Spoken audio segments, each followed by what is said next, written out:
Hey YouTube, I wanted to show you how I installed the Amazon Echo Auto in my 2011 Silverado. I think the dashboard is probably from the '07 to 2013. Silverados have a similar dashboard, and I don't know about the newer Silverados if they have this similar cubby hole. But what I did is that since Amazon's coming out with a new version of the Echo Auto, this is in November of 2022, the original units, which I'm showing here, were on sale from $50 down to $15. So I thought, what the heck, let's give it a try.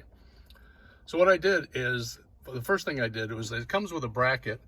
You can just see that around the top here has a bracket that's usually used for installing into one of your air vents. But since this has this cubby hole, what I did is I used Velcro tape, which has a sticky side on one side of the Velcro. So I put that bracket in this cubby hole, took the little rubber pad that sits in here normally out, put the Velcro tape in on the bottom of the cubby hole, and then another piece of Velcro on the bottom of this bracket.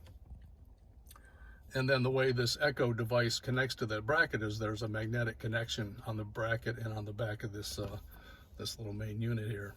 So that's how I got it in the cubby hole. Didn't want to put it in one of my air vents. Live in Florida, and you really don't want to block your air vents other than an air freshener. So another thing I did was that the cables that come with this are probably 18 inches to 24 inches long. It has a 3.5 millimeter cable, and then a USB to micro USB cable.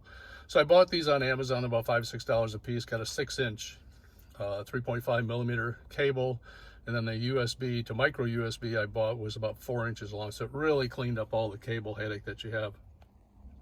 Another item that is obvious on 2011 Silverados and probably many Silverados is the cigarette lighter for the power for this that I plug in the USB connection into. That is always on. Even when your truck is off, it provides power to these outlets. So if I plug this in with a normal USB power adapter, it would always be powering on this Alexa device. I'd have to unplug the USB cable. Real headache. So I went out to Amazon. You can buy these with has an on-off switch on it. See how it blues up here? So I turn on and off the power going to the unit via this cigarette lighter USB connector. It costs about $12 on Amazon. It's really nice. Turn it on, turn it off. So that's how I configured my Amazon Echo Auto.